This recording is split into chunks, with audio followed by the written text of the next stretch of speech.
एक बार जब राजा वीरसेन शिकार खेलकर भूख प्यास से व्याकुल घर लौटे तो महल के आंगन की व्यवस्था देखकर विचलित हो उठे। किसी बच्चे ने मल त्याग किया हुआ है तो किसी का नाक बह रहा है। यह सब देखकर वो अपनी भाभी से बोले, क्या आप में थोड़ा सा भी सलीका नहीं है? यह महल का आंगन कम और पशुओं का बाड़ा ज्यादा दिख रहा है। किसी बच्चे ने मल त्याग किया हुआ है तो किसी का नाक बह रहा है। कोई ये सब देखकर कैसे भोजन ग्रहण करेगा? तब उसकी भाभी ने उसे ताना देते हुए कहा, देखूंगी तुमको दी, तुम कौन सी सर्वगुण संपन्न रानी अबोलिका को ब्याह कर लाओगे? भाभी के बोल राजा वीरसेन के हृदय में तीर की तरह लगे। वो तैश में आकर अपनी भाभी से बोले, अब तो रानी अबोलिका को ही ब्याह कर यहां लाऊंगा।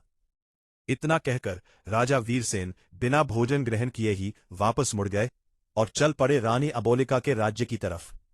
राजा वीरसेन रानी अबोलिका की इस बात से भली भांति परिचित थे कि रानी अबोलिका अप्सराओं से भी सुंदर, विदुषी और सर्वगुण संपन्न स्त्री है।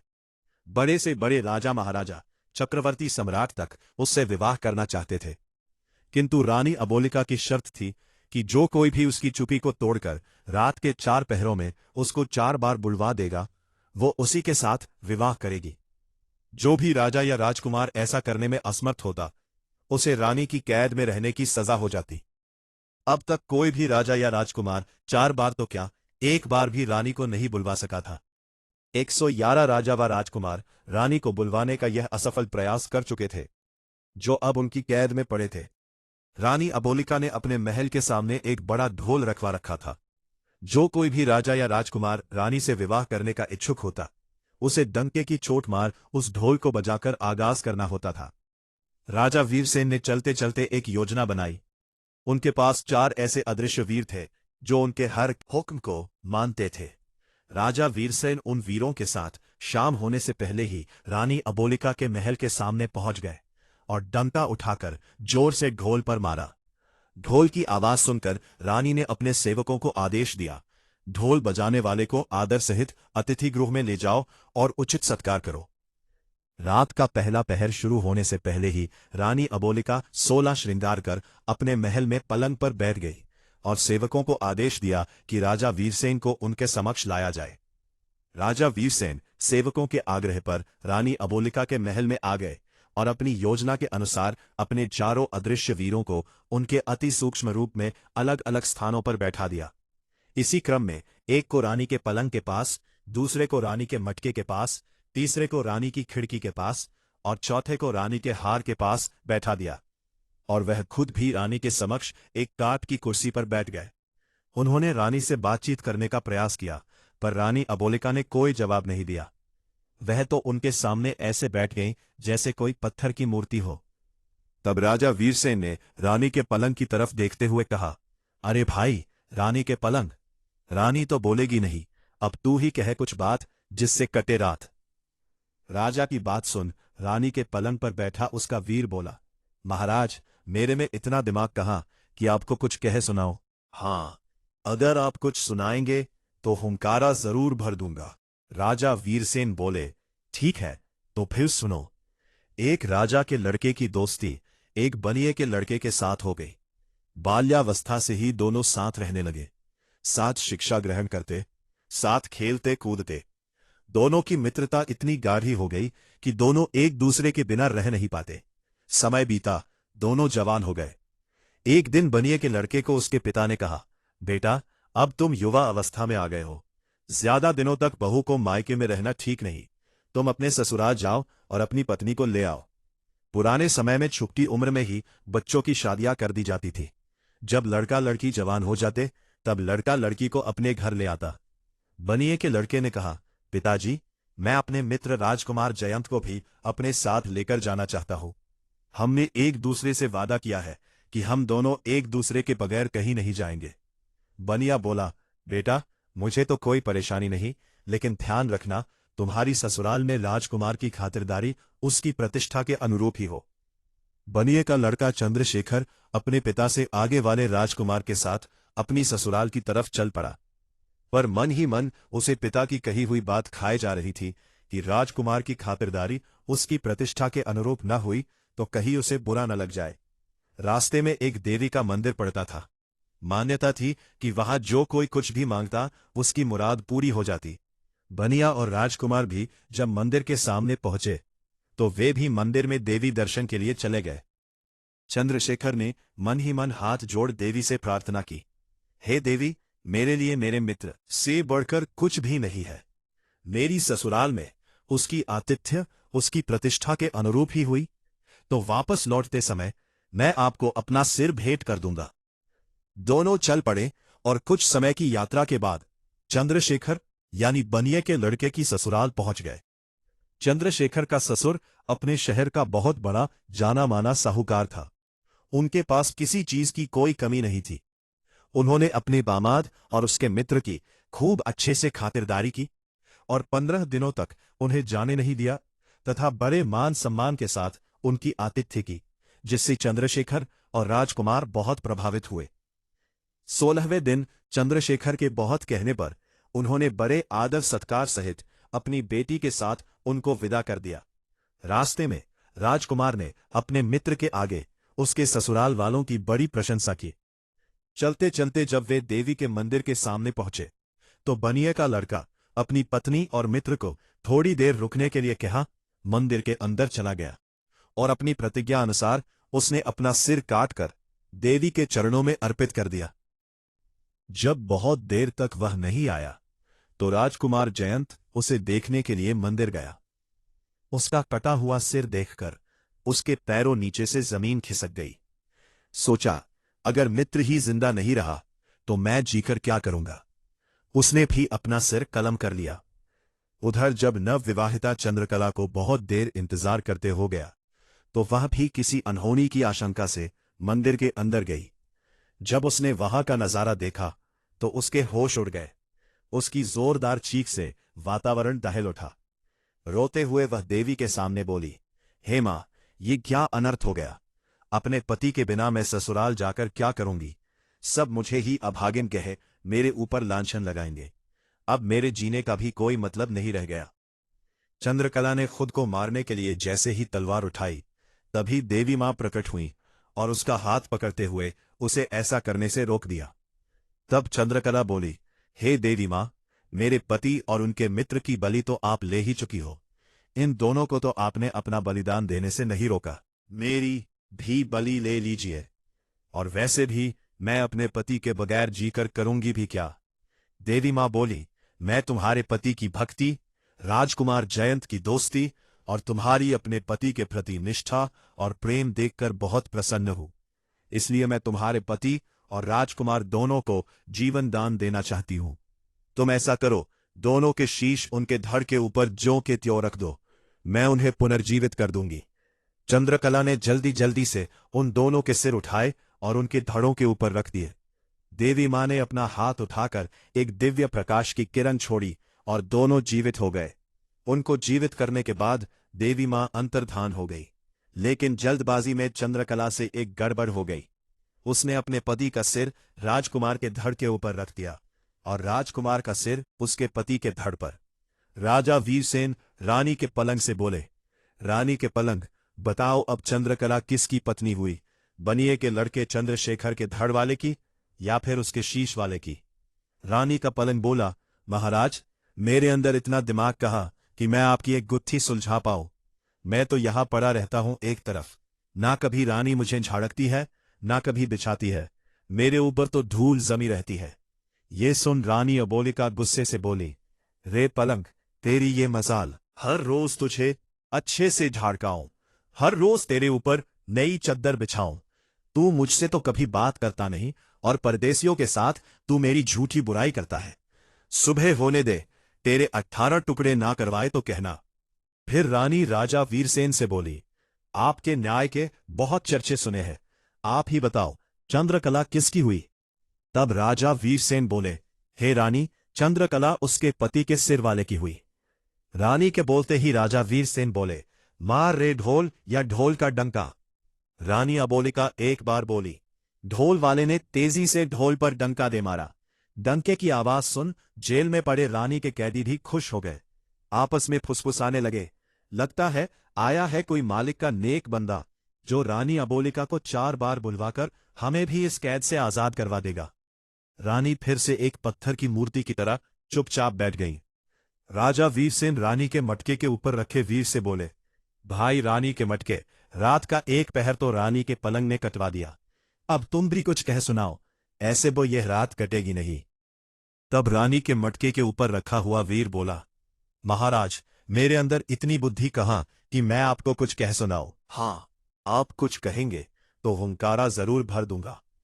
तब राजा वीरसेन बोले, अगर ऐसी बात है तो सुनो फिर। सुहागरात को ही अपनी पत्नी अपने दोस्त के पास भेजने का लड़कापन में दिया हुआ वचन समय आने पर भारी पड़ा। बचपन में साथ खेलने कूदने वाले राजा और साहूकार के पुत्र में बहुत गहरी मित्रता थी। नादान उम्र में दोनों ने एक दूसरे से वादा किया, जिसकी शादी पहले होगी वो अपनी पत्नी को पहली ही रात दूसरे के पास भेजेगा। समय बीता, बात भी पुरानी हो गई, दोनों जवान हो गए। साहूकार ने अपने लड़के माधव का विवाह एक सुंदर, सुशील और सुयोग्य कन्या से कर दिया। सुहागरात वाली रात मोहिनी 16 श्रृंगार कर सुहाग सेज पर बैठी अपने पति का इंतजार कर रही थी। थोड़ी देर बाद उसका पति माधव मुंह लटकाए कमरे में आया और चुपचाप बैठ गया। पति को ऐसे मुंह लटकाए देख मोहिनी समझ गई जरूर कुछ बात है। बोली, क्या बात है नाथ, क्या आप मुझसे नाराज है? क्या मैं आपको पसंद नहीं हूं? माधव बोला, नहीं प्रिया, ऐसी कोई बात नहीं है। मोहिनी बोली, फिर क्या बात है? क्या मेरे घर वालों ने लेन देन में कुछ कमी छोड़ दी, या आपके परिवार वालों ने अच्छे से आतिथ्य नहीं की? माधव बोला, नहीं नहीं, वो बात भी नहीं है। नवविवाहिता मोहिनी बोली, फिर ऐसी क्या बात है जो आप मुझे बताने में झिझक रहे हैं? मैंने आपसे विवाह किया है, मैं आपकी अर्धांगिनी हूं, आपका सुख दुख अब मेरा भी है, इसलिए आप मुझे अपने मन की बात बता सकते हैं। सकुचाते हुए माधव धीरे से बोला, लड़कपन की नादानी में मैंने अपने मित्र राजकुंवर हर्षवर्धन को एक वचन दिया था, जिसे मैं ना तो तोड़ सकता हूं और ना ही निभा सकता हूं। मोहिनी बोली, कैसा वचन दिया है आपने? आप मुझे बता सकते हैं? माधव ने कहा, वचन ही कुछ ऐसा है जिसे मैं तुम्हें बताने में भी झिझक रहा हूं। मोहिनी बोली, कैसा भी वचन हो, आप मुझे निसंकोच बताइए, मैं भी आपका वचन निभाने में आपका पूरा साथ दूंगी। यदि इसके लिए मुझे अपनी जान भी देनी पड़े तो मैं हंसते हंसते दे दूंगी।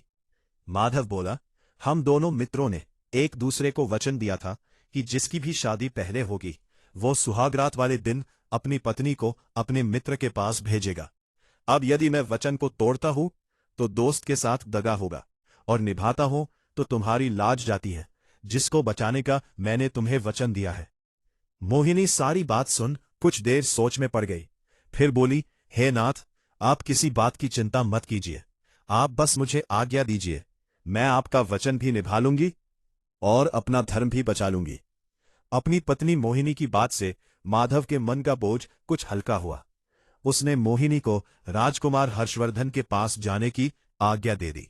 मोहिनी 16 श्रृंगार किए हुए छम छम पायल बजाती राजकुमार हर्षवर्धन के महल संगीत की तरफ चल पड़ी। रास्ते में कुछ चोर घात लगाए बैठे थे। जब उन्होंने गहनों से लदी हुई औरत आती दिखाई दी तो उनकी आंखें चमक उठीं। उन्होंने लूटने के इरादे से मोहिनी को रोक लिया और उसे धमकाते हुए बोले, चुपचाप अपने सारे गहने उतार कर हमें दे दो, नहीं तो हम तुम्हारी हत्या करके सारे जेवर ले लेंगे। मोहिनी हाथ जोड़कर बोली, कृपा करके अभी मुझे छोड़ दीजिए, अभी मैं किसी बहुत आवश्यक काम से जा रही हूं, जिसके लिए मेरे शरीर पर इन गहनों का होना अत्यंत आवश्यक है। मैं वचन देती हूं, जब मैं वापस आऊंगी तो खुद तुम्हें यह सारे गहने उतार कर दे दूंगी। आपको दिया हुआ वचन मैं जरूर निभाऊंगी। चोरों ने कुछ सोच विचार कर उसे जाने दिया। मोहिनी जब अपनी पहली ही रात को किसी दूसरे आदमी के कमरे में जा रही थी, बस उसके मन में यही चल रहा था, कैसे भी करके अपने पति का मान और अपनी लाज दोनों रखनी है। वह हर्षवर्धन के महल की सीढ़ियां चढ़ते हुए उसके कक्ष में पहुंच गई। राजकुमार हर्षवर्धन अपने कक्ष में अपने पलंग पर गहरी नींद में सो रहा था। मोहिनी ने उसके पैर का अंगूठा मरोड़कर उसे उठाते हुए कहा, जागो कुंवर सा, जागो। राजकुमार हर्षवर्धन सकपकाकर बैठ हो गया। अपने सामने 16 श्रृंगार किए किसी अप्सरा के समान सुंदर स्त्री को देखकर वह चौंक गया। लगा जैसे कोई सपना देख रहा हो। आंखें बार बार मली तो देखा यह सपना नहीं बल्कि हकीकत है। सच में एक सुंदर नारी उसके सामने खड़ी है। उसने बड़ी विनम्रता से पूछा, हे देवी, आप कौन है और कहां से आई है? इस तरह रात्रि के इस वक्त मेरे शयन कक्ष में आने का आपका प्रयोजन क्या है? तब मोहिनी ने कहा, मैं आपके मित्र माधव की नवविवाहिता पत्नी मोहिनी हूं और उनका दिया वचन निभाने आई हूं। हर्षवर्धन बोला, वचन? कैसा वचन? मोहिनी बोली, आपके और आपके मित्र के मध्य लड़कपन में यह तय हुआ था कि जिसकी शादी पहले होगी वो सुहागरात वाले दिन अपनी पत्नी को अपने मित्र के पास भेजेगा। बस उसी वचन को निभाने के लिए आपके मित्र माधव की आज्ञा से मैं यहां आपके पास आई हूं। सब सुन राजकुमार हर्षवर्धन एक बार के लिए तो बिल्कुल सन्न रह गया। जब ध्यान किया तो सब याद कर वो बहुत शर्मिंदा हुआ। उसने हाथ जोड़कर कहा, हे देवी, मुझे माफ कर दीजिए। वो तो हमने नादानी में एक दूसरे से वादा कर दिया था। ये कोई वचन नहीं बल्कि हमारी बचपन की नादानी थी। मेरे मित्र की पत्नी तो मेरी भाभी हुई और भाभी तो मां या बहन के समान होती है। मैं अपने बचपन की नादानी पर बहुत शर्मिंदा हूं। मैं आज से ही आपको अपनी धर्म की बहन बनाता हूं। इतना कहकर राजकुमार हर्षवर्धन ने मोहिनी को चुनरी और हीरे मोतियों से भरा हुआ थाल देकर उसी समय विदा कर दिया। मोहिनी वापस अपने घर की तरफ चल पड़ी। रास्ते में वही चोर उसका इंतजार कर रहे थे। उसकी पायल की आवाज सुनकर वे रुक गए कि कहीं वह अपने 7 सिपाहियों को तो नहीं लेकर आई है। जब उन्हें इस बात की तसल्ली हो गई कि वो अकेली ही है तो उन्होंने आपस में चर्चा करते हुए कहा, अरे भाई, ये औरत तो सच में अपने वचन की पक्की है। इतने में मोहिनी उनके पास पहुंच गई। उसने राजकुमार हर्षवर्धन का दिया हीरे मोतियों का थाल भी उन्हें देते हुए कहा, ये भी रख लीजिए, यह भी आपके भाग्य में ही था।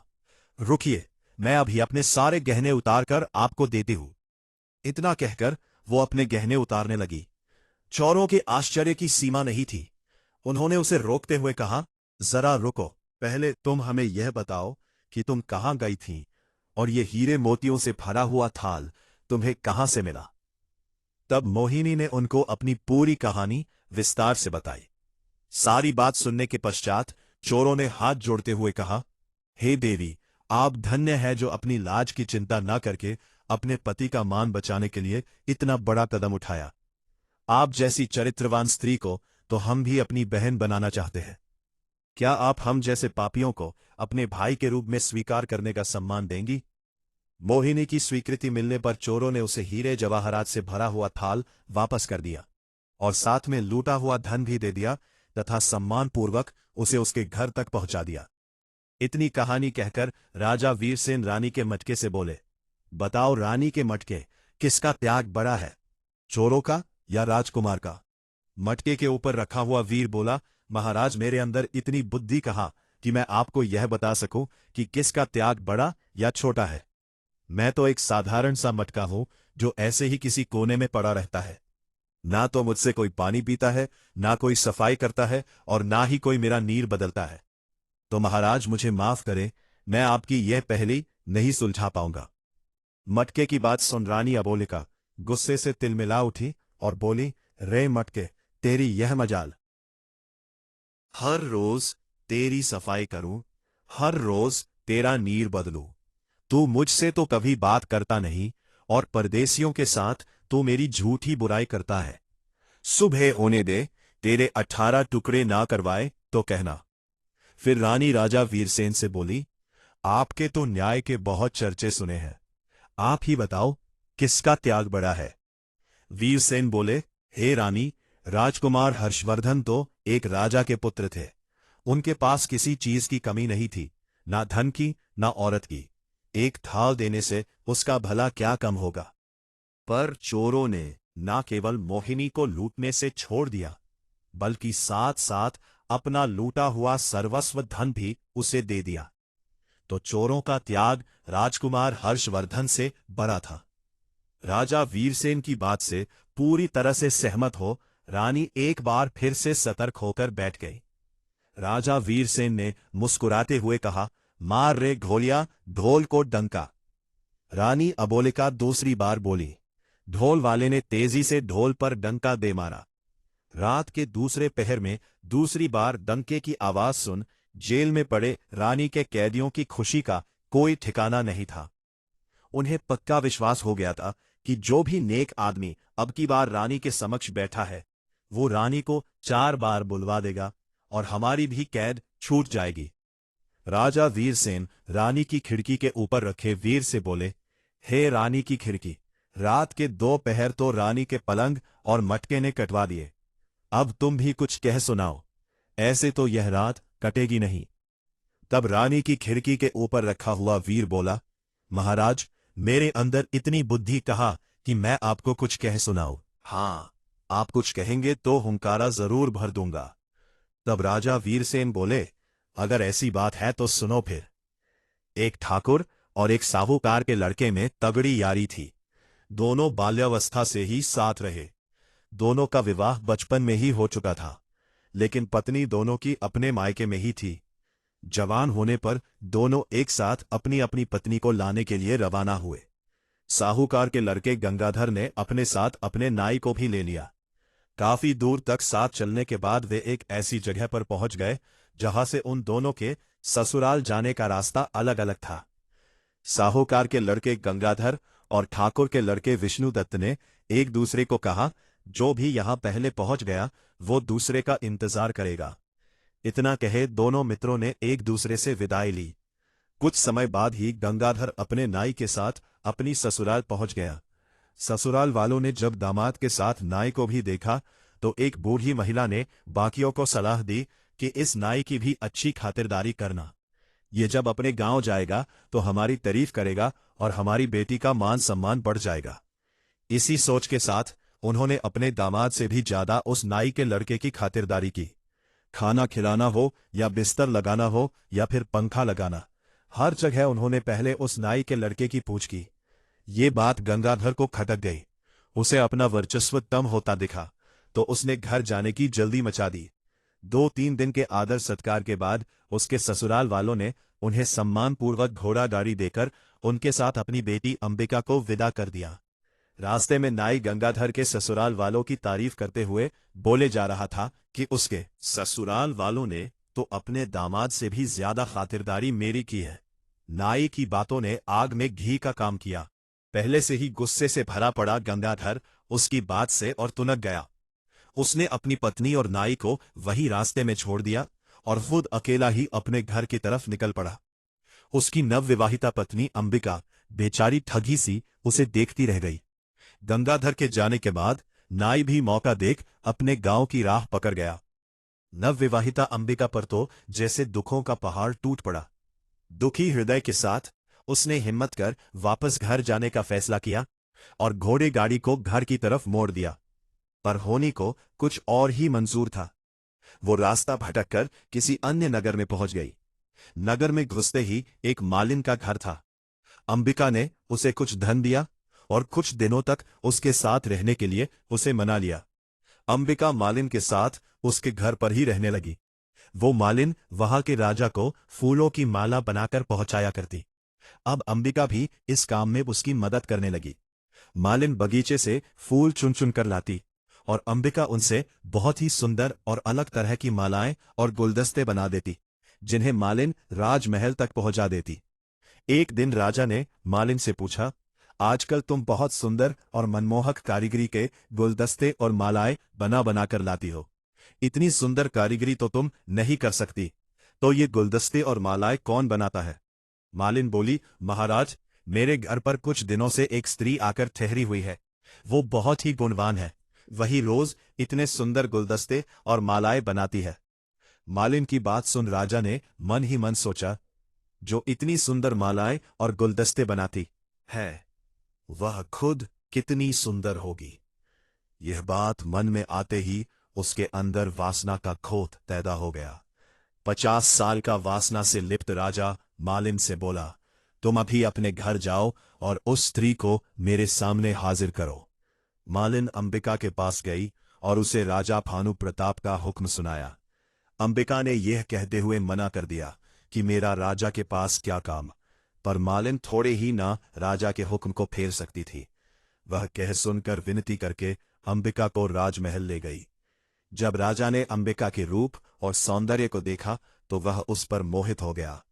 उसकी कोई भी रानी इतनी सुंदर और गुणवान नहीं थी। राजा ने तुरंत अंबिका को अपने महल में भिजवाने का हुक्म दे दिया। अंबिका ने विनती करते हुए राजा से कहा, हे राजन, आप तो इस नगर के मालिक हो, इस नाते से आप तो मेरे पिता के समान हुए, फिर आप मुझे अपने महल में कैसे रख सकते हैं? राजा भानुप्रताप बोला, तुम हमारे नगर की नहीं हो, इसीलिए हम तुम्हारे पिता नहीं हो सकते। तुम्हें हमारे महल में रहना ही पड़ेगा। जब बहुत समझाने पर भी राजा भानुप्रताप नहीं माना तो अंबिका ने कहा, महाराज, मैं एक विवाहिता हूं। मेरे पति ने मेरा त्याग कर दिया था। एक विवाहिता स्त्री के साथ रहने से आपको भी पाप लगेगा। आप मुझे 6 माह का समय दे दीजिए। यदि इस बीच मेरा पति मुझे लेने नहीं आया तो मैं अपने आप को अविवाहित ही समझूंगी और आपके महल में आ जाऊंगी। यह सुनकर राजा ने उसे 6 माह का समय दे तो दिया, लेकिन उसे नगर के बाहर एक एकांत महल में नजरबंद कर दिया। अंबिका रोज महल के झरोखे से मार्ग पर देखती रहती कि कभी कोई भूलने से ही उसके मायके या ससुराल से उस ओर आ जाए तो वह उसके साथ अपने हाल का संदेश भिजवा सके। उधर ठाकुर विष्णुदत्त अपनी पत्नी के साथ तय की हुई जगह पर अपने दोस्त का इंतजार कर रहा था। जब गंगाधर अपनी पत्नी का परित्याग करके अकेला ही उधर पहुंचा तो उसे अकेले आते देख विष्णुदत्त बोला, अरे मित्र, तुम अकेले कैसे चले आ रहे हो? मेरी भाभी को कहाँ छोड़ आए? तब गंगाधर ने उसे सारा वाकया कह सुनाया। सब सुन गुस्से से विष्णुदत्त उसे धिक्कारते हुए बोला, धिक्कार है मित्र, किसी और के अपराध का दंड तुमने अपनी निर्दोष पत्नी को दे दिया। यदि उसके घर वालों ने तुम्हारे न्याय की खातिर तुमसे ज्यादा कर दी तो इसमें भाभी का क्या दोष था? इतनी सी बात पर क्या कोई अपनी पत्नी को छोड़ देता है? हमें अभी वापस चलकर भाभी को ले आना चाहिए। गंगाधर ने विष्णुदत्त की बात मान ली। विष्णुदत्त ने अपनी पत्नी को पास ही एक गांव में ठहरा दिया और स्वयं गंगाधर के साथ उसकी पत्नी अंबिका को लाने के लिए निकल पड़ा। गंगाधर ने अपनी ससुराल में लोगों से पता किया तो उसे मालूम हुआ कि उसकी पत्नी अपने मायके नहीं पहुंची थी। ससुराल में ना जाकर वो वहीं से विष्णुदत्त के साथ अंबिका की तलाश में निकल पड़ा। ढूंढते ढूंढते वे दोनों भी उसी नगर में पहुंच गए। अंबिका ने जब महल के झरोखे से उन्हें आते देखा तो तुरंत उसने अपने पति को पहचान लिया और महल के सेवकों से कहकर उन्हें महल में बुला लिया। महल में पहुंचने पर विष्णुदत्त ने अंबिका को अपना परिचय दिया और कहा, भाभी, मेरे मित्र से गुस्से में आपको छोड़ने का अपराध हो गया। वो अपनी करनी पर शर्मिंदा है। अब आप भी बीती बातें भूल जाओ और हमारे साथ अपने घर चलो। गंगाधर ने भी अंबिका से माफी मांगी और चलने के लिए कहा। तब अंबिका ने उन दोनों को अपने साथ घटी सारी बातें विस्तार से बताईं और कहा कि पहले हम दोनों को राजा के सामने जाकर उनसे आज्ञा लेनी होगी। वे दोनों राजा के सामने गए। अंबिका ने राजा से कहा, महाराज, मेरे पति मुझे लेने के लिए आ गए हैं, इसलिए कृपया अब आप हमें जाने की इजाजत दे दीजिए।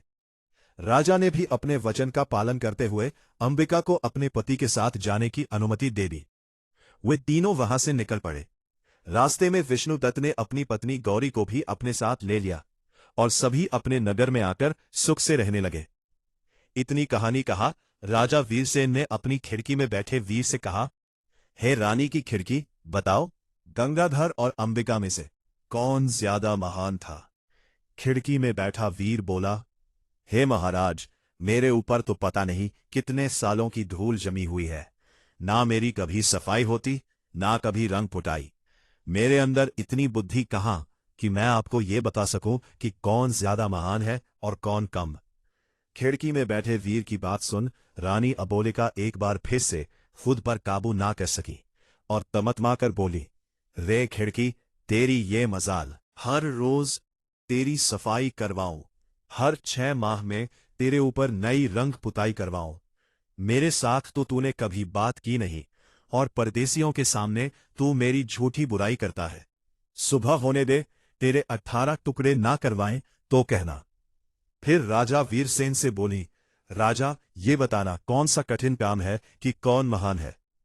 इसमें गंगाधर की तो कोई महानता थी ही नहीं। उसने तो अपनी निर्दोष पत्नी को त्याग दिया था। महानता तो अंबिका की थी।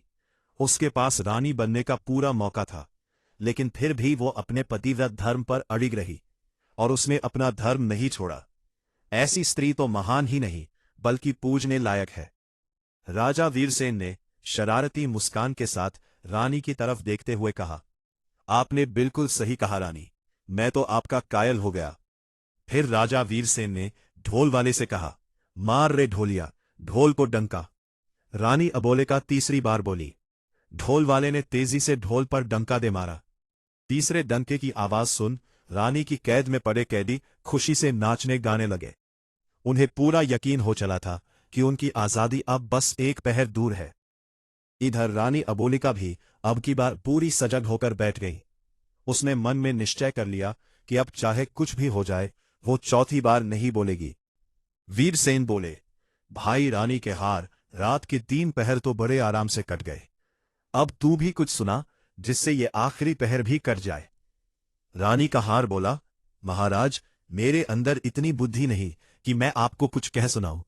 हां, हुंकारा जरूर भर लूंगा। राजा बोला, ठीक है तो सुनो फिर। 4 दोस्त थे, उनमें एक ब्राह्मण, एक बढ़ाई, एक दर्जी और एक सुनार था। एक दिन चारों सलाह मशवरा कर धन कमाने के लिए परदेश चल पड़े। चलते चलते जब शाम हो गई तो वे सब एक जगह ठहर गए। उन्होंने रात को वहीं रुकने का फैसला किया।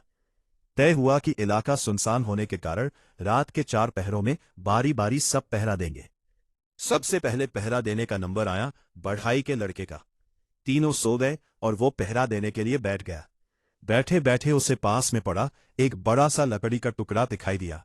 सोचा क्यों ना कुछ कारस्तानी की जाए, नींद भी दूर हो जाएगी। उसने अपने औजार निकाले और उस बड़े से लकड़ी के टुकड़े को संवारने लगा। रात का पहला पहर खत्म होते होते उसने उस लकड़ी के टुकड़े को तराश कर एक सुंदर स्त्री का पुतला बना खड़ा कर दिया और दर्जी के लड़के को उठाकर खुद सो गया। जब दर्जी का लड़का बैठकर पहरेदारी करने लगा तभी उसे प्रतीत हुआ कि सामने कोई खड़ा हुआ है। पास जाकर देखा तो एक काठ का पुतला है। पुतले को देख मन ही मन खुद से कहा, क्या खूब कारीगरी की है बढ़ाई के लड़के ने, पर मैं भी किसी से कम नहीं। उसने भी अपने सामान से वस्त्र और सुई धागा निकाला और लग गया। रात का दूसरा पहर खत्म होते होते उसने एक सुंदर सी वेशभूषा बनाकर उस स्त्री री के पुतले को वो पोशाक और चूड़ियां पहना दी। अब पहरेदारी की बारी थी सुनार के लड़के की, तो वो उसे जगाकर सो गया। नींद तोड़ने के लिए सुनार ने ठंडे पानी से मुंह धोया और बैठकर पहरेदारी करने लग गया। तभी उसकी नजर सामने खड़ी स्त्री पर गई तो वो भौचक्का रह गया। सोचा, इतनी रात जंगल में स्त्री कहां से आई। उसने उसे आवाज दी पर कोई उत्तर नहीं मिला। जिज्ञासावश उठकर पास गया तो देखा वह कोई स्त्री नहीं बल्कि एक पुतला है। सुनार को समझते देर ना लगी कि यह बढ़ई और दर्जी की करामात है। खुद से कहा, मैं भी किसी से कम नहीं। उसने भी अपने औजार निकाले और लग गया। तीसरा पहर खत्म होते होते उसने उस पुतले को सुंदर सुंदर आभूषण बनाकर पहना दिए। अब बारी थी ब्राह्मण के लड़के की, तो सुनार उसको जगाकर सो गया। अब जब ब्राह्मण पहरेदारी करने लगा तो उसकी भी नजर उस पुतले पर गई। वह भी सोच में पड़ गया, इतनी रात को इस जंगल बियाबान में यह नारी कहां से आई। वह भी उस स्त्री रूपी पुतले के पास जाकर उसे देखने लगा। सब समझते उसे भी देर ना लगी। मन ही मन बोला, वाह क्या खूब कारीगरी की है सबने, लगता है सब मिलकर मेरी परीक्षा लेना चाहते हैं। उसने भी अपना तंत्र मंत्र का सामान निकाला और रात का चौथा पहर खत्म होते होते अपनी तंत्र मंत्र विद्या से उस काठ के पुतले में प्राण डाल दिए। वो काठ का पुतला अब एक सुंदर युवती बन चुकी थी। तब तक सुबह हो गई। बाकी तीनों मित्र भी उठ गए।